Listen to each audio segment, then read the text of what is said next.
श्री गणेशाय नमः। श्री उमा महेश्वराय नमः। श्री सीताराम लक्ष्मणाय नमः। श्री जानकी वल्लभ विजयते।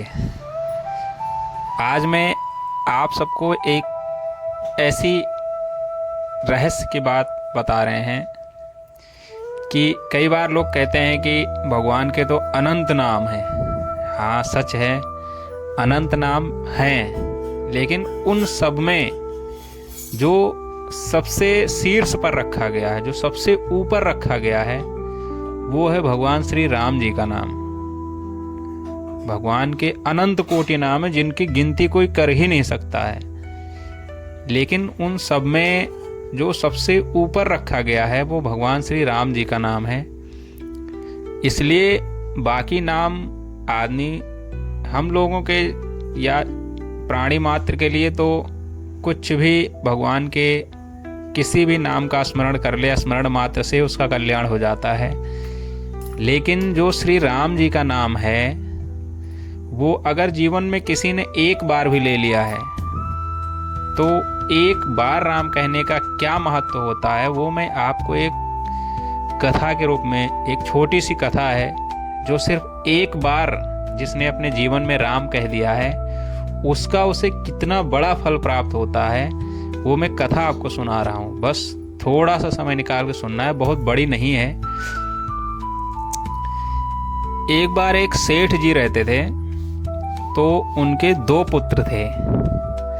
तो उनका जो बड़ा पुत्र था वो बड़ा धर्मात्मा था, लेकिन जो छोटा वाला पुत्र था वो बहुत दुष्ट स्वभाव का था।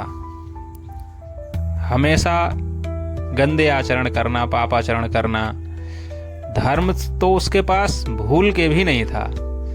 तो सेठ जी अपने बड़े बेटे से तो हमेशा प्रसन्न रहते थे, लेकिन छोटे बेटे से वो हमेशा दुखी रहते थे कि हमारे ना रहने के बाद इसका क्या होगा। तो एक दिन उनके यहाँ एक महात्मा जी आए, तो उन्होंने उनके यहाँ उनका काफ़ी आदर सत्कार किया सेठ जी ने। उसके बाद में जब वो चलने लगे तो उन्होंने महात्मा जी से हाथ जोड़कर एक विनती की कि हमारी एक समस्या है, यदि आपसे हो सके तो उसका समाधान करने की कृपा करें। तो महात्मा जी ने बोला कि ठीक है, आपकी क्या समस्या आप बताओ। तो सेठ जी ने बताया कि हमारे दो पुत्र हैं, जिसमें से हमारा बड़ा पुत्र जो है वह तो ठीक है, अपने हिसाब से वो धर्मपरायण है, अच्छे मार्ग पर चलता है, लेकिन हमारा जो छोटा वाला पुत्र है उसकी हमें चिंता रहती है। तो सेठ जी ने इस बात को जब महात्मा जी को बोला तो महात्मा जी ने कहा कि आप हमें एक बार अपने छोटे पुत्र से मिलवा दीजिए। तो बोले कि ठीक है, हम अभी बुलाते हैं, लेकिन वो आपको देखते ही नाराज हो जाएगा। बोले कोई बात नहीं, आप हमारे सामने बुला दीजिए बस। तो बोले ठीक है। तो वो अपना कहीं जुआ वगैरह खेल रहा था, तो उसको सेठ जी बहाने से बुला के लाए।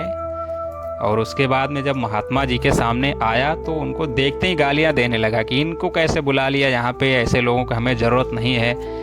तो महात्मा जी ने क्या किया कि उसको पकड़ा और पकड़ के उसके छाती पे चढ़ लिया। और उसके बाद उसको बोला कि तू राम बोल। बोला नहीं बोलूँगा। बोला राम बोल। बोला नहीं बोलूँगा, चाहे तुम प्राण ले लो। बोला कि नहीं, तुम्हें बोलना ही पड़ेगा। जब उसके गले पे पकड़ के और उसके बाद बोला तेरे को अभी मार डालूंगा अगर नहीं बोलेगा तो उसके मुंह से निकला कि आप चाहे मार डालो लेकिन मैं राम नहीं बोलूँगा।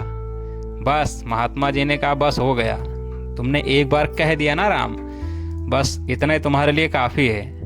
अब आपको एक चीज़ मैं कहे जा रहा हूँ कि जब भी तुम्हें कोई समस्या आए या तुम कभी फंस जाओ ना, तो तुम्हें सिर्फ इतना कह देना है कि हमने जो एक बार राम कहा है उसकी कीमत बता दो हमें। बस उसका मूल्य कितना है वो हमें बता के हमें दे दो, बाकी हमारे पापों को बाद में देख लेंगे।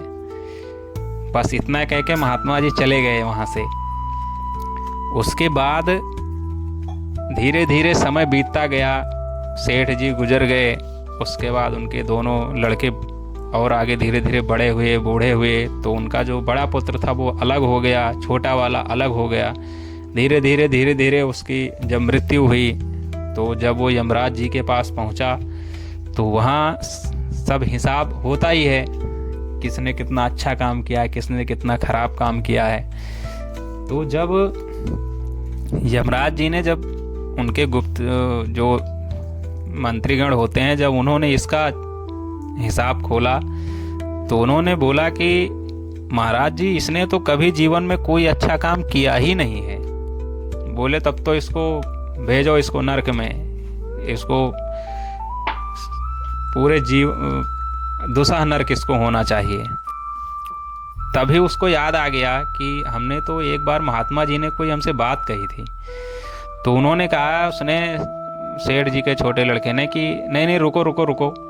बोले क्या हो गया? बोला नहीं, पहले फिर से चेक करो, हमारे उसमें हमने एक बार राम भी कहा है। तो यमराज जी ने कहा एक बार देखना इसका।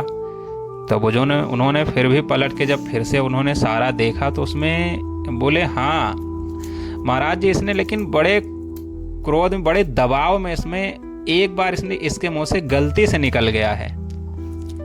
तो बोले अच्छा कोई बात नहीं, एक ही बार तो निकला है, तो ऐसा करो, इसको पूछ लो इसको क्या चाहिए और उसके बाद में इसको भेजो नरक।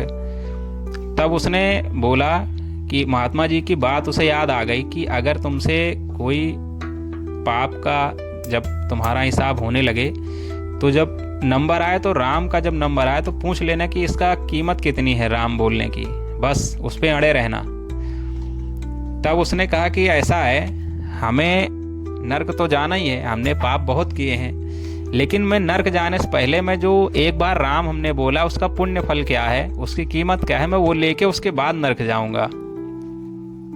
तो यमराज जी के मंत्रियों ने उसे बोला कि भाई एक बार राम कहने का कीमत कितनी होती है, इसको दिया जाए। तो उस पर यमराज जी चुप हो गए, बोले ये तो हमने आज तक किसी ने पूछा नहीं, ना हमें ज़रूरत पड़ी किसी की।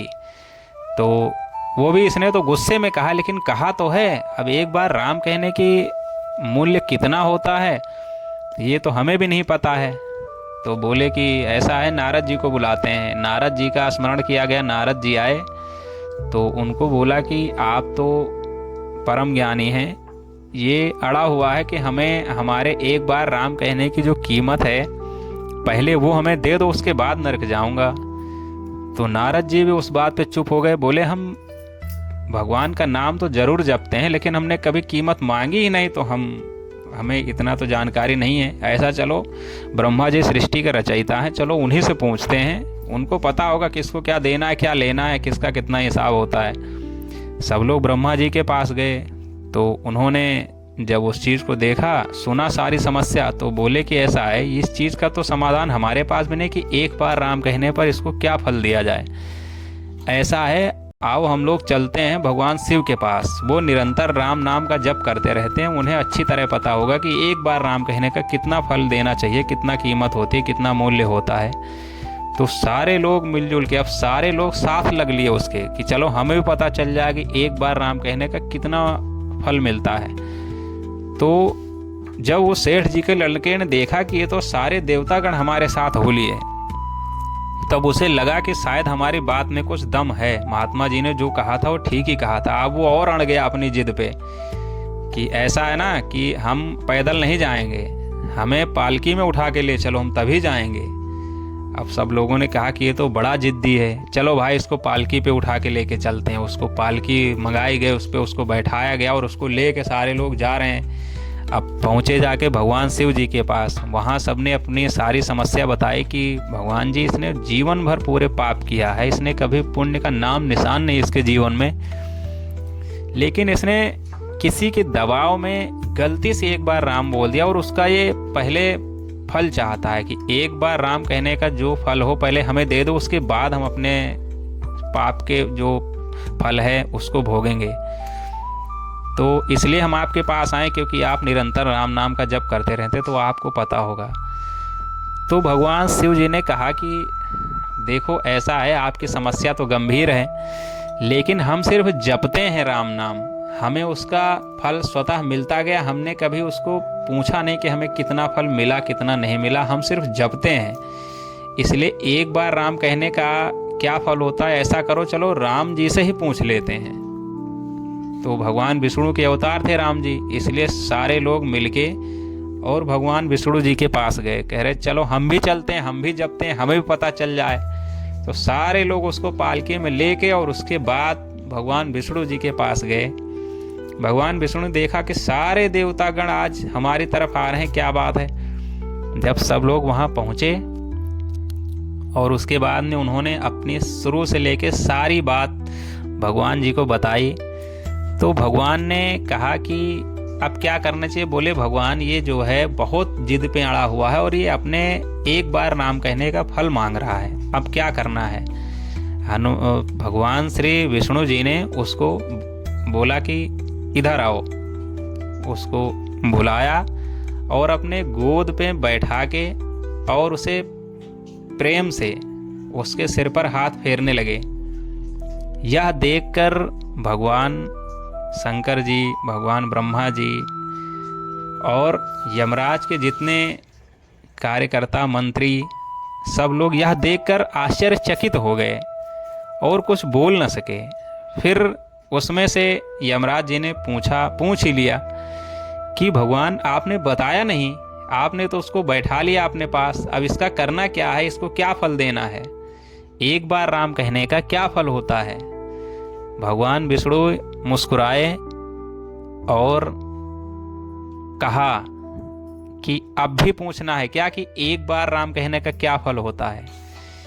एक बार राम कहने की वजह से ये हमारे गोद में आके बैठ गया, इसे हमारी शरण प्राप्त हो गई और आप सबको यहाँ तक ले आया, आपको भी हमारे दर्शन करवा दिए इसने। अब भी पूछ रहे हो कि एक बार राम कहने का क्या फल होता है। अब आप सोचिए कि पूरे ब्रह्मांड में या आम इंसान के जीवन काल में सिर्फ एक बार राम का नाम कितना मायने रखता है, ये हमने इस कथा के माध्यम से आपको बताया। और वह सेठ का लड़का परम धाम को प्राप्त हुआ भगवान श्री विष्णु जी के धाम में। उसे जितना नरक का जो पाप का फल था वो सारा नष्ट कर दिया गया और उसने भगवान श्री विष्णु के परम धाम में स्थान प्राप्त किया।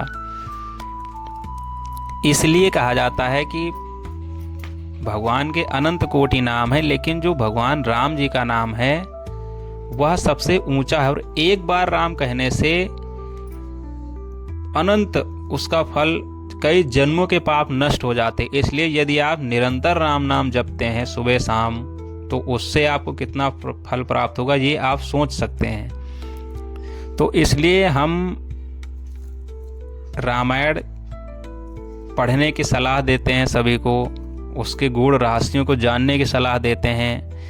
यदि फिर भी आपके जीवन में किसी प्रकार की समस्या है या आप अशांत महसूस करते हैं या बहुत कमाने के बाद आप फिर भी सुखी जीवन नहीं व्यतीत कर पा रहे हैं, पैसा बहुत है लेकिन सुख शांति नहीं है, इसके लिए हमने आपके लिए तरह तरह की वीडियो बना के अपने चैनल पे डाल रखी है। तो आप सभी हमारे चैनल को सब्सक्राइब करें और अपने जीवन में हर प्रकार की समस्याओं का समाधान पाएं।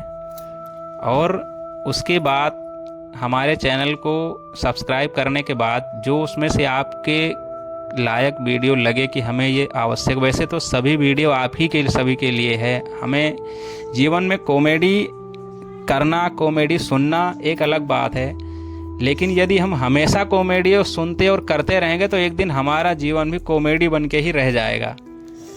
इसलिए हमें कॉमेडी के साथ साथ अपने जीवन को अध्यात्म से भी जोड़ना चाहिए, जिससे हमारा जीवन धीरे धीरे समय निकलने के बाद आगे सफल हो सके और हमें कुछ ईश्वरीय कृपा प्राप्त हो सके। तो इसके लिए आप हमारे YouTube चैनल से जुड़ें और इसकी मुहिम का हिस्सा बनें और अधिक से अधिक शेयर करें, ताकि आपकी वजह से यदि और किसी का जीवन सुंदर और सफल हो सके, संवर सके, आनंद प्राप्त कर सके, तो उसका फल आपको मिलेगा।